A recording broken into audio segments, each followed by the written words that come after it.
Welcome, everybody. It's time once again for the next chapter with Charlie Hedges as he explores turning the page on his life and yours. Hey, Charlie.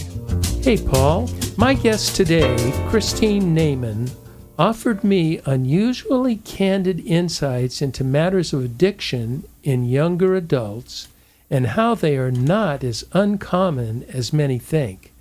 Drugs are so available, so commonly used by young adults, and so especially soothing to the bullied and unaccepted child, although not limited to the unpopular kids.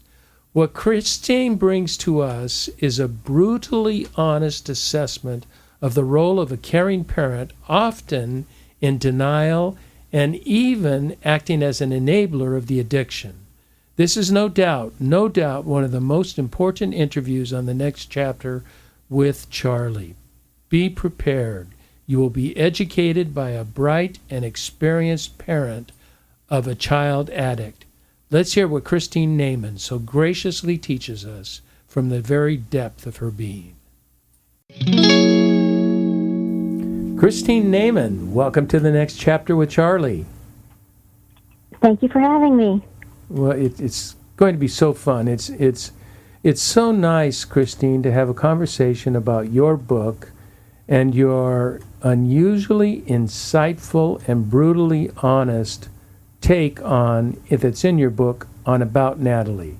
We will discuss what I'm referring to as a parent's journey in a child's addiction. Now, that sounds like such a depressing subject, and in some means and some terms it certainly is, but you bring enlightenment and encouragement and great strategy, Christine. As we have worked together on this, I am ultra impressed. Thank you. As I prepared for this show, I realized that you have truly brilliant insights into addictions that I have never before heard of, and I have been in the rooms of recovery for nearly a decade, and that makes me really interested and intrigued by what will come up in our conversation. Yes, thank you. Thank you so much. Okay, so why don't we do this? Why don't we start easy, rather than the deep dive? A lot of times I'll just start with the deep dive, but I want to start easy. And tell me, what inspired you to write this book about Natalie? Well, Natalie struggled with addiction for so many years, which, meant that me as her mom struggled right along with her. I've always expressed myself in writing, and I always thought, deep down, I will write Natalie's story, my story, someday. I'll write it someday when we have, a happy ending, when we know the end of the book, that kind of thing. They always tell writers don't start until you know where you're going to end. And I always, believed in that. But I did not follow my own advice on that because we were in the middle of it all, and I had so much to say. And I felt so many things, and I just thought to myself, I bet there's so many people exactly where I am right now. It's not all cleaned up. It's not, they have addiction in their life, and they're in the middle of the struggle. And I thought maybe I can reach those people and give them the comfort and the company that I wished that I had when I was going through it all.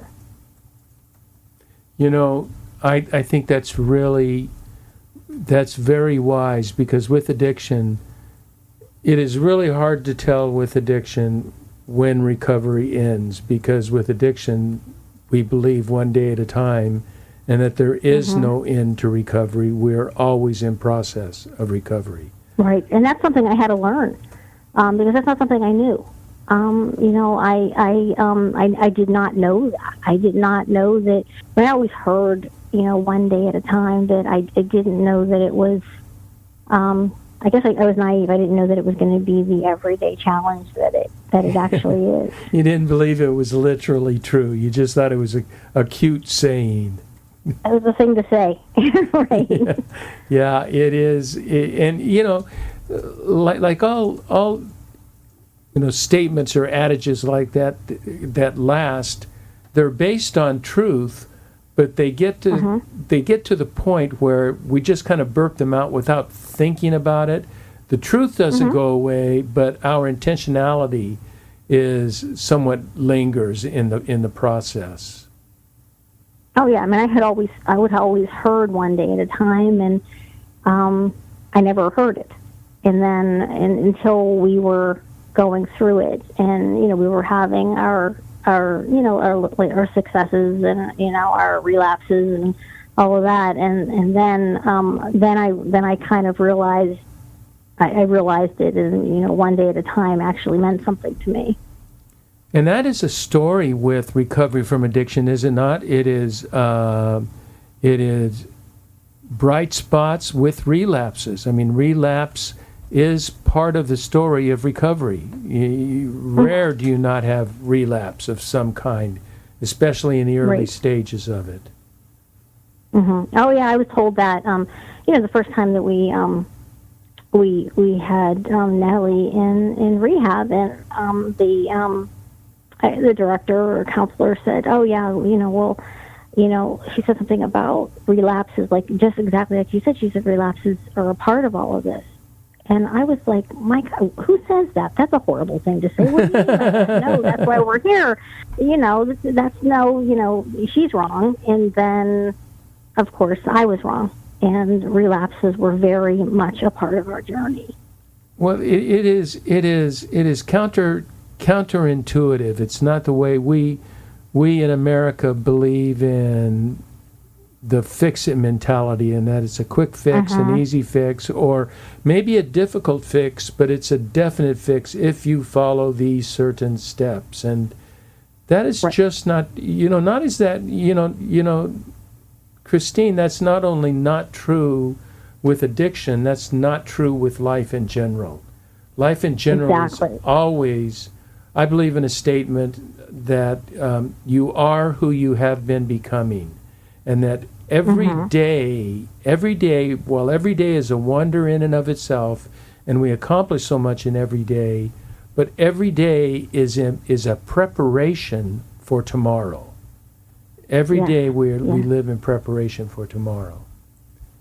So that's a great way of thinking. Thank you.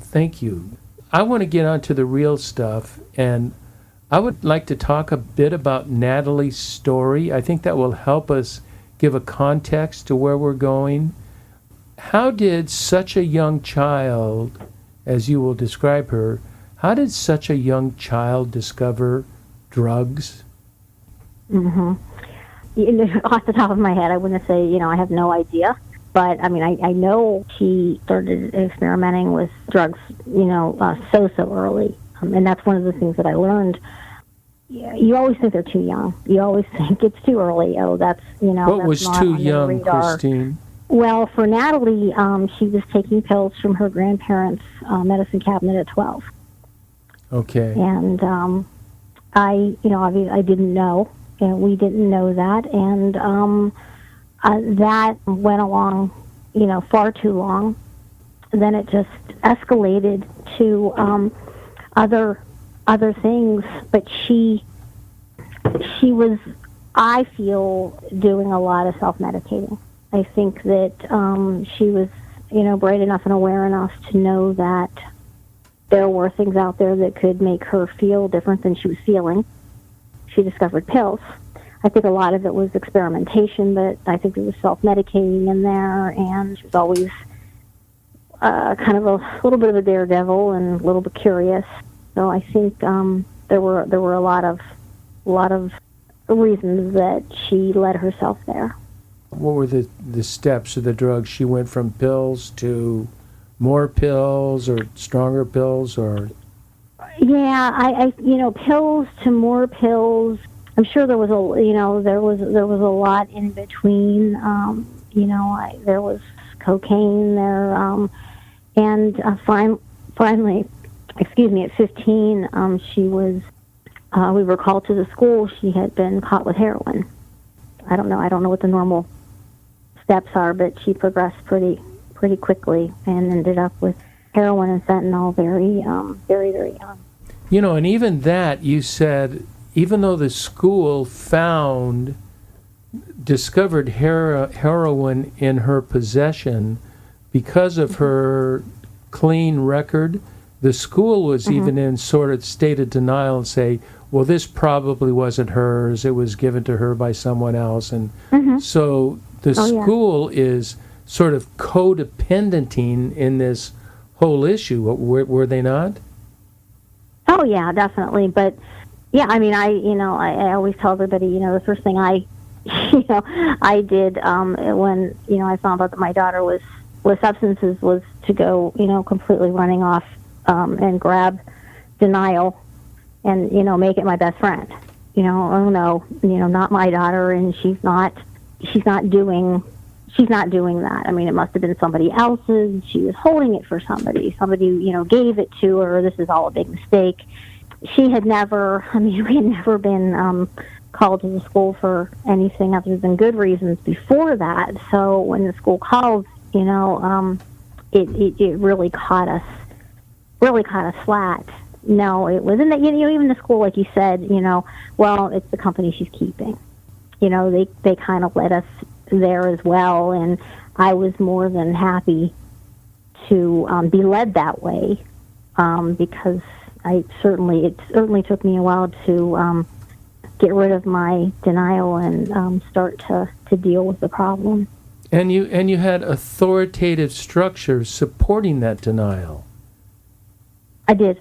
Yeah, I did. and because who wants to give bad news? Who wants to give criticism?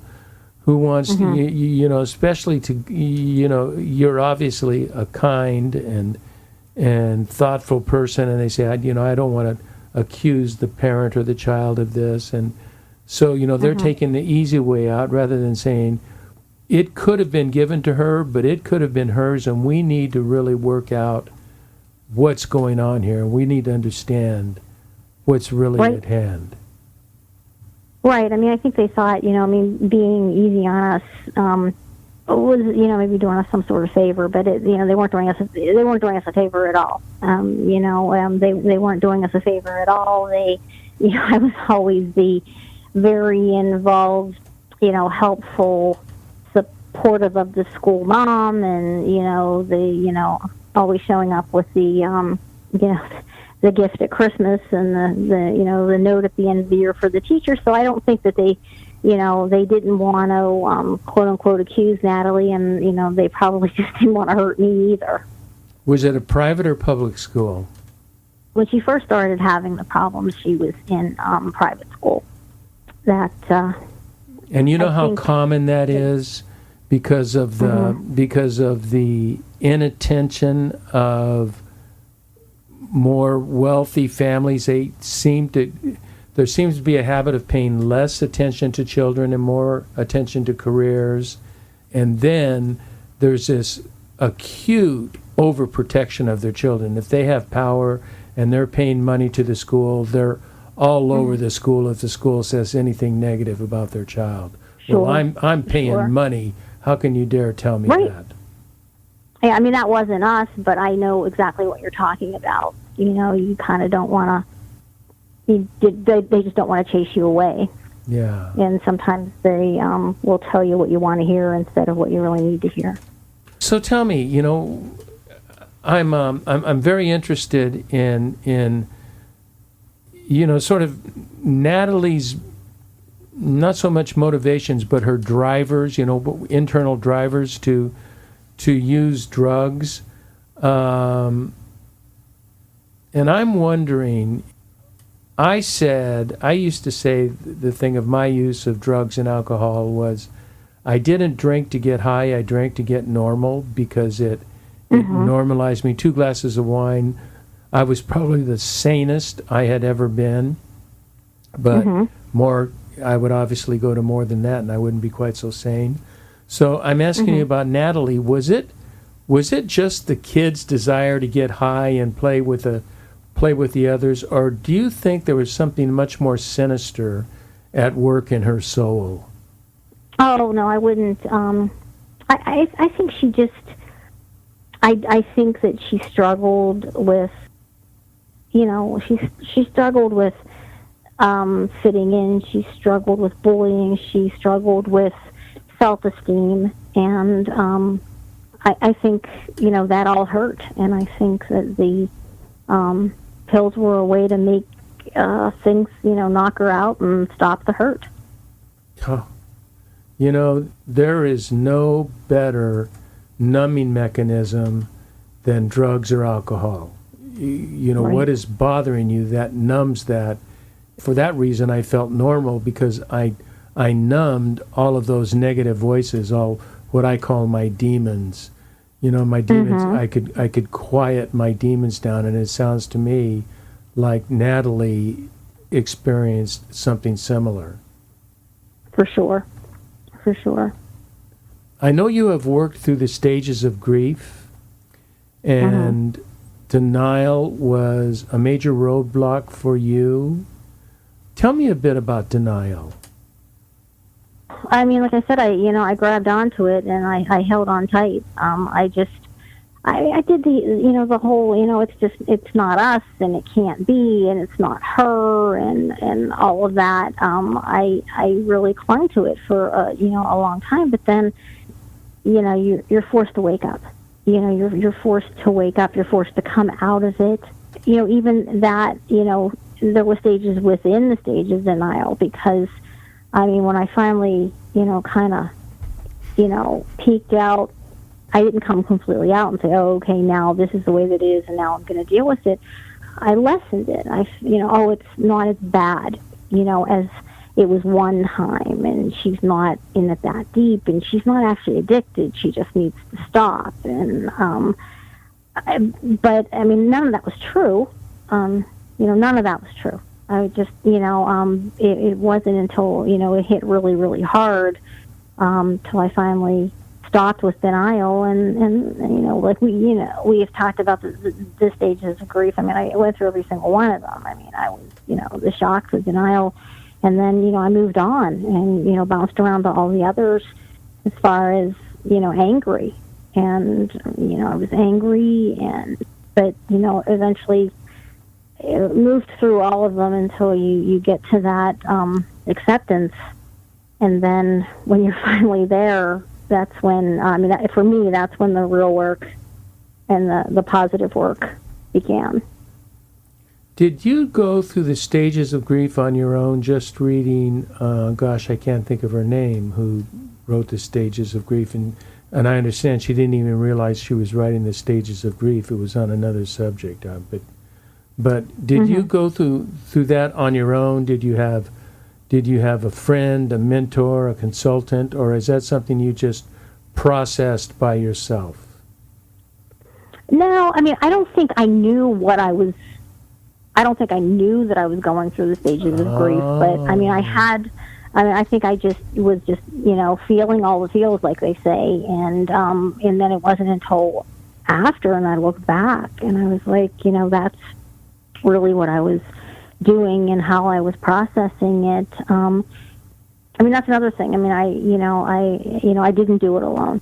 I have my husband, Natalie's dad, is like this, amazing, supportive guy, and he kind of, he was the one who, dragged me away from my denial and kind of forced me into, some of the other stages, because he was processing it all a little quicker than I was, and I did seek, eventually I did seek out professional help, because I, was all over the place as far as trying to deal with Natalie and everything that I was feeling as well.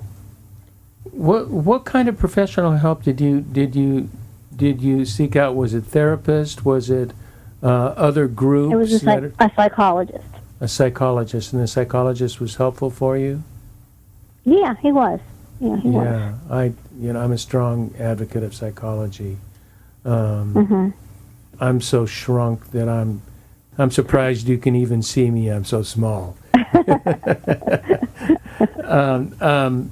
But denial, I know that's the first step, but it is without a doubt, the obstacle to getting at what we need to get at, because it is such a self-protective mechanism, isn't it? That we don't, we don't want to admit that this is happening to our child, but there's an even deeper reluctance, and that is to admit that maybe we're part of the damn problem. Oh gosh, yes. Oh yeah, definitely. Because, I really wasn't, I still struggle with it, but, I talk a lot about it in the book. I really, Natalie and I weren't separate people. I mean, I took on I was her mom, but, I was, she was a reflection of me. She was my little creation, and, and if she was, struggling with this, or she was, on the wrong path, then she was on the wrong path because I put her there, or I didn't stop her from going there. And, that's a real hard thing for a mom. And, and also, the problem, if I allowed myself to think about it, the problem was too big for me to handle, and that's an unnatural thought for a mom, because, she was only 15, and I had spent the last 15 years fixing everything. And then here we were with this gigantic problem that I couldn't clean up, I couldn't make right, and that was not something that I was able to accept right away. I'm curious, how did you feel during that process? There's a nasty, dark, demonic voice inside of us that's telling us something about ourselves and our inadequacies as a parent.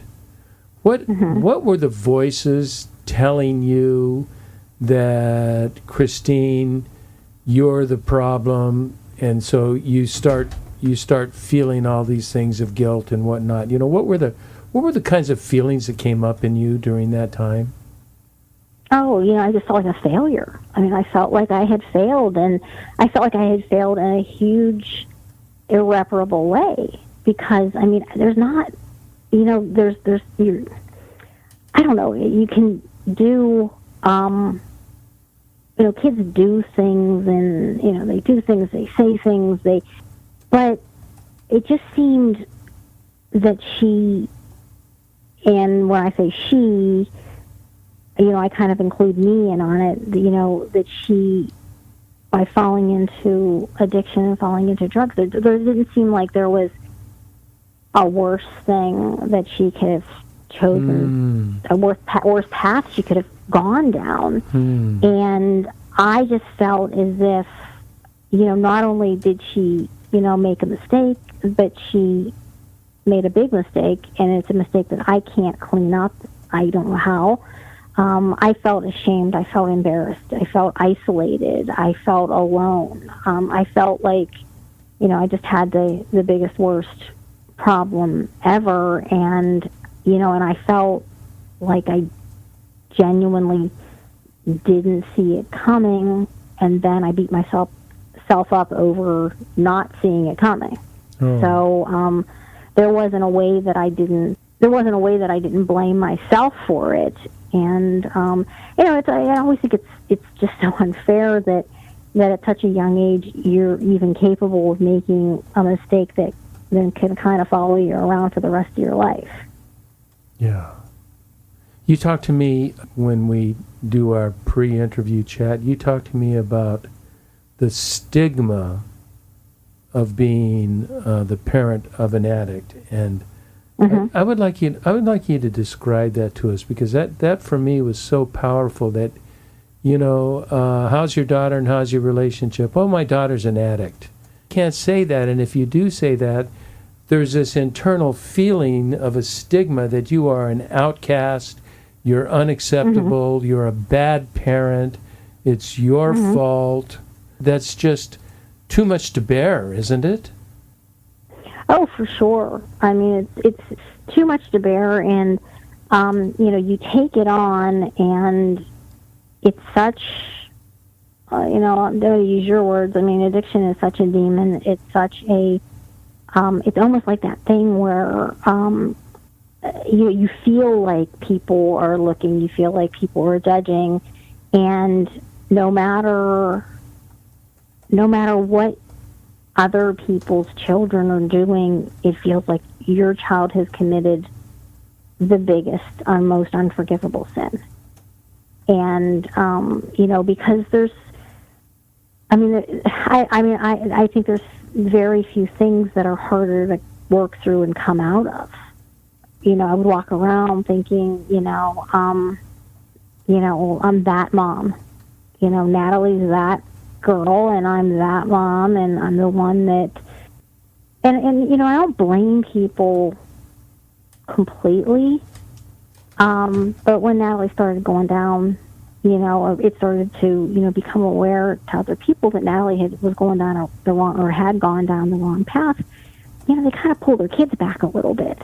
And yes, of course, because nobody wants them to follow my daughter.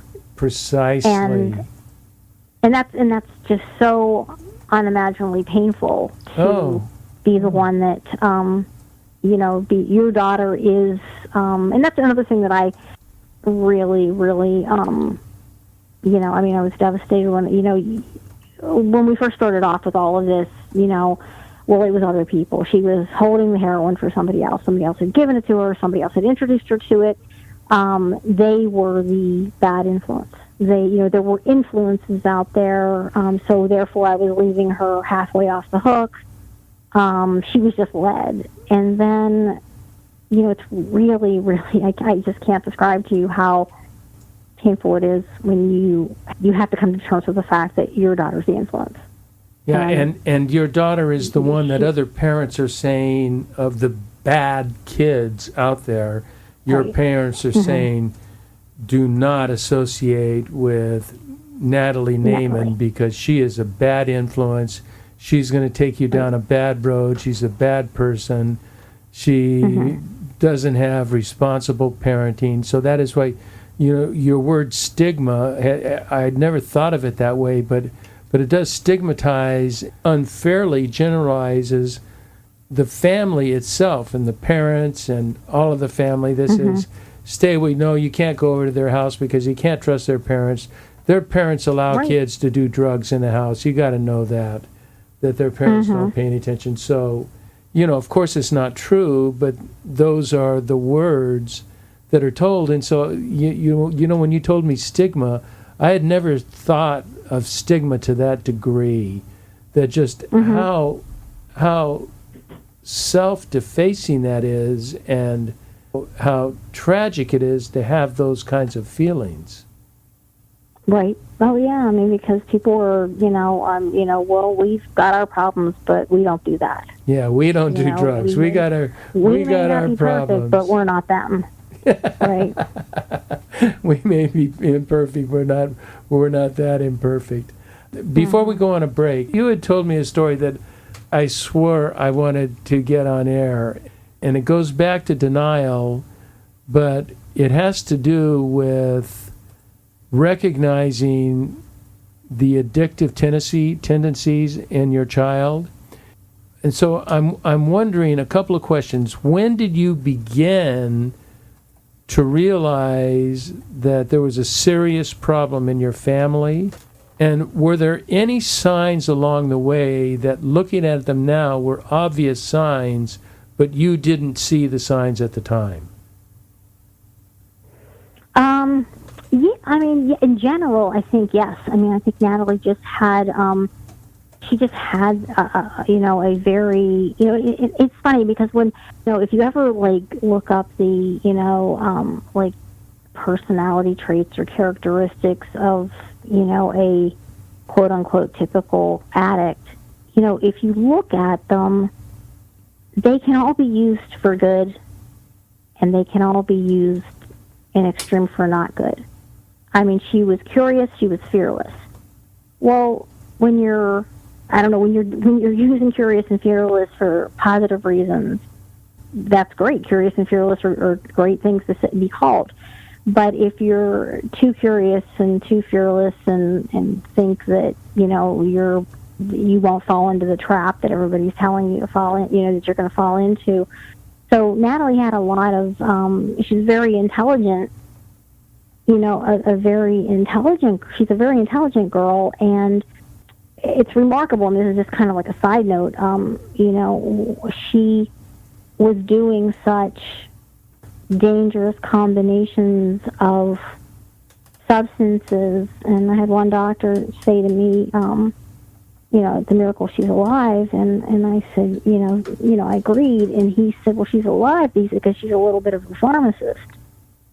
And I said, what does that mean? And he said, well, because he had sat down and talked to her with me not present, and he said, well, she knows exactly what to mix to get herself the effect she wants, but she knows exactly what not to mix to end up dead, too. To end up dead, yeah. You told me a story, Christine, that I really want you to say on our show. And you talked about obvious signs around the house that some kind of heroin or cocaine addiction was going on, and you totally dismissed it. Do you remember what we were talking about? Oh, yeah, spoons. Spoons. I'm sitting at the kitchen table, and we're trying to eat, I'm trying to, serve soup, and we're, looking to eat it on forks, and I'm trying to figure out where are all the spoons, and I'm just in the kitchen yelling at people, who's eating cereal in their room, and, where are all the darn spoons, and, what's wrong with you people? We don't live this way. You return them to the kitchen, and I didn't realize that, that's one of the first things that goes missing. Yeah, and if people don't know drugs, that's where they don't know heroin and sometimes cocaine, if they're doing cocaine intravenously, that it's cooked in a spoon. Right. It is cooked in a spoon that is bent in half and can't be returned to a drawer, and that when you're missing spoons, it must be kids eating cereal in their rooms. I've got to tell you, in the rooms of the Alcohol Anonymous that I go to, there are as many drug addicts in this room as there are alcoholics, because they prefer Alcoholics Anonymous to Narcotics Anonymous. I'm not making a judgment on Narcotics Anonymous. I'm just saying the people that I work with like those rooms. So I hear a lot of drug stories. And that story, that's a story that people find either baffling or sad. It would have roars of laughter in a recovery room, because everybody can identify. No kidding. My parents ran out of spoons a long time ago, and they could never figure out. It is funny. 2 weeks ago, I think I told the story, but when I was in high school, I had a group of guys. My parents would go to the high school football game, and I had an activity at the football game that I had to wear a suit, and I had to come home and change clothes. And so when I came home, I knew there would be no parents there. Right. And we would all, when we go home, we'd buy a 6-pack of beer each, and we would drink a full 6-pack in 30 minutes so we could go back to the football game.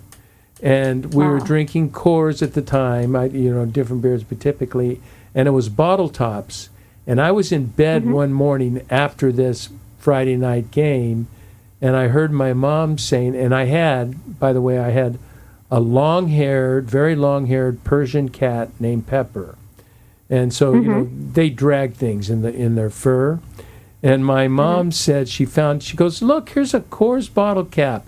Look what Pepper drug in the house without any thought that I could have been drinking in that living room. Instead, she thought, that is the denial. Is that not the denial or refusal of recognizing that there could be an issue?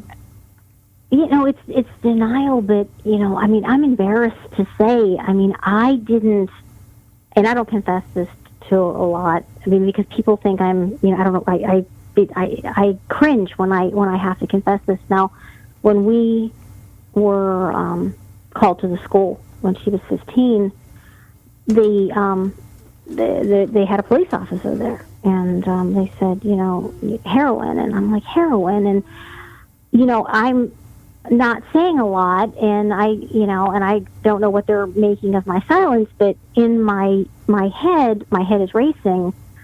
I'm thinking heroin, and I'm thinking, like, what do you do? Like, first of all, what is heroin, and how do you take heroin?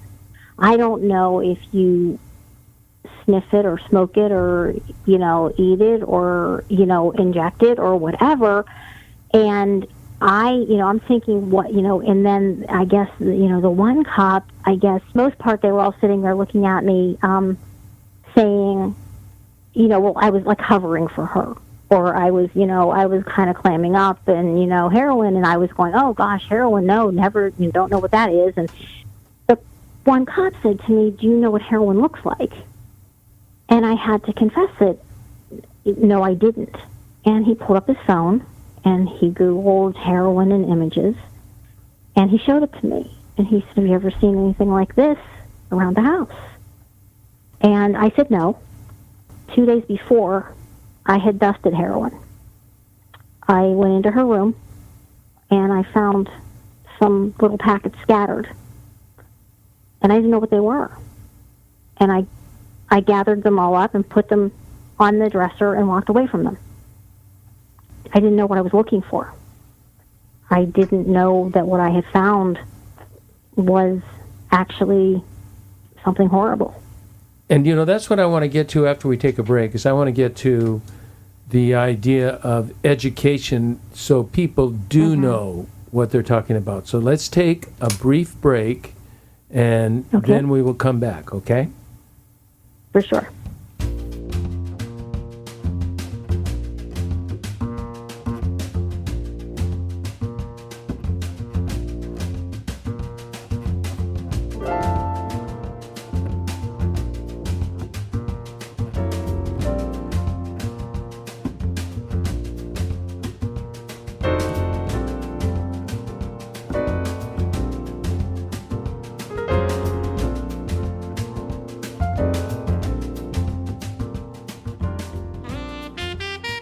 So, Christine, after our break, you know what I'd like to do is I'd like to spend some time, we've talked about the difficulties of the issue, views from a parent, views from a child. What I'd like to do is spend the remainder of our time on the process of recovery. And what I've observed is that few people understand that in addictive recovery, there are two recoveries that are actually taking place.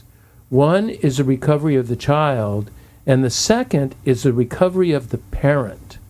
We don't understand that there are two, and I want to spend time, a bit of time on both of those. Tell me first about Natalie's process or journey of recovery. Well, it wasn't a straight line, for sure. Never is. She had, inpatient rehabs, outpatient rehabs. She had successes. She had relapses. I've got to brag a little bit. She's in a good place right now. She has been off of heroin and fentanyl and clean for nearly 2 years. Oh, that is amazing. Truly, I have to tell you, my experience. That's amazing. That 2 years. Yeah, I think it is too. 1 year is a telltale that gives you hope, but 2 years is a sign that this may stick. This has a chance of sticking. Right, I feel that way too. But she's still a work in progress, and but she's doing a good job. I mean, she is doing a good job. She's putting her life back together. I believe what they say. You're kind of stunted. She started so young, and she's got to make up for time. She's got she's got time to make up for. But she's doing a good thing. What kinds of things does she do? Can you I'm not asking for confidential information, but what kinds of things does she do after recovery? And oh, by the way, how many recoveries did she go? Rehabs did she go to? Oh, I'd be lying if I knew the exact number. I mean, it was in and out of outpatient for, several years, and, every 6-8 weeks another program, and then 4 inpatient rehabs with varying lengths of stays, whether she stayed the whole 30 days, whether she walked away, whether she, got kicked out, whether she, she actually overdosed once in rehab. Mm-hmm. And so she kind of did it all there. So probably about 4 stints in inpatient and various in outpatient. And I'm sure but I know a lot of our listeners are not aware. It is so rare, if ever, that somebody recovers in one recovery situation, whether it's inpatient or outpatient. It is recovery. You learn a little bit. Then you relapse and you learn a little bit more, and then all of a sudden, for some reason, you've done it enough, you've sort of hit your bottom, and one of them stick. Then you find the right support group. That's really critical to find and to maintain the relationships in a support group, because without a support group, you just cannot do it alone. Oh, yeah. For sure. I remember when we first picked her up from her first stay in inpatient. She had stayed the entire 30 days. She had done a great job. We were picking her up, and we're waiting in the entry of the rehab to pick her up. And the director comes out, and, when I'm there, and I'm thinking, okay, this is great. We're putting this behind us, and we're celebrating the first day of the rest of our lives, and never to, pass this way again. And the director comes out and says to me, well, know that it usually takes about 3 or 4 times for it to really stick. Oh, really? They told you that? I was just absolutely, I was like, why? Why would you say that to me? And I was thinking, all I kept thinking was, I was so looking forward to never seeing you again in my life. And here you're telling me that I'm going to be back. And it was devastating. And I remember I was furious. I was hurt, and I was furious, and I said to my husband, why would she say something like that? That's a horrible thing to say and a horrible thing to predict. But it was all the truth. And 11 days after that, Natalie relapsed again. So she was completely right. Even though her words were brutally honest and it hurt, in some way it prepared me, because then, oddly enough, I don't want to say comforted is the wrong word, but because she had warned me, I was a little more ready for it, and I was more able to accept, okay, we just haven't done it enough. And I was ready to try to encourage her to go back again. So you know what I want to do? We've talked about Natalie, and we've talked a bit about you. I want to talk about your steps of recovery, because this is a show on parenting of an addictive child, and I want to. We do a lot on addiction, but you very rarely hear much about parenting, and I think there's a lot of parents that will benefit from what you have to say, and you offer 3 helpful steps to involving personal therapy, and one is self-education. Another is separation, and we're going to go into more depth on each one, but self-education, separation, and then the third one you mentioned is more talking to your child. I want to talk about each one. Talk to me about separation and what I term, because of my mechanical experience, as preventive maintenance, which is solving a problem before it becomes a problem. And you do that through education. According to you, you told me education. So what is it about education? What kind of education will help a parent in this preventive maintenance problem, or solving the problem before it becomes a problem? Well, like I have explained, I was completely uneducated. I did not know. I didn't know anything about drugs. I didn't know what I was looking for. I didn't know the signs. I didn't know the personal signs. I didn't know about the erratic behavior. I didn't know about all of the moodiness.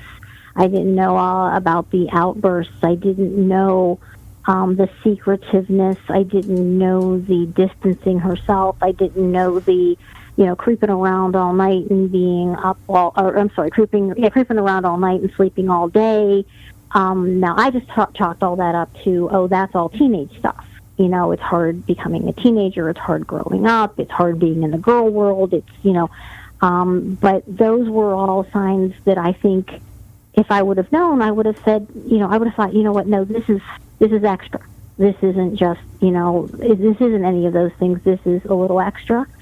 Education, I would have educated myself in knowing those types of things, but I also would have educated myself in all of the, the paraphernalia. Again, not to make light of it, but the spoons. That's a sign, and it's an obvious sign, but it's not something you're thinking of. All the other stuff. There's lighters everywhere. There's money missing, and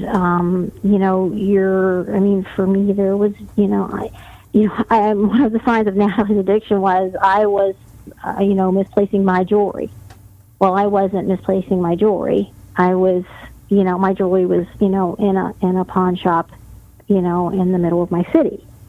I was not over, I wasn't, spending too much at Macy's or Target, but where's the missing money? The missing money is, because it was being taken out of my purse. I think as far as education goes, I always say if you don't want to talk to the pediatrician and read the pamphlets that they're so anxious to give you, and if you don't want to read a book, and if you don't want, do that, go to a class, formally go to a group, at least do a Google search, catch up a little bit. I didn't do any of that, and I think that if I would have done that, I would have been a lot quicker on this problem, and I would have actually saw what I was seeing. In some ways, I think a Google search is a really helpful first step. Because you can only believe half of what you read on Google, if that much, but it will at least lead you to the right questions, and it will lead you to familiarity with books and pamphlets that you have some kind of context around it. So I do support Google search on asking what are the indicators, my day-to-day life indicators that my child may be using drugs.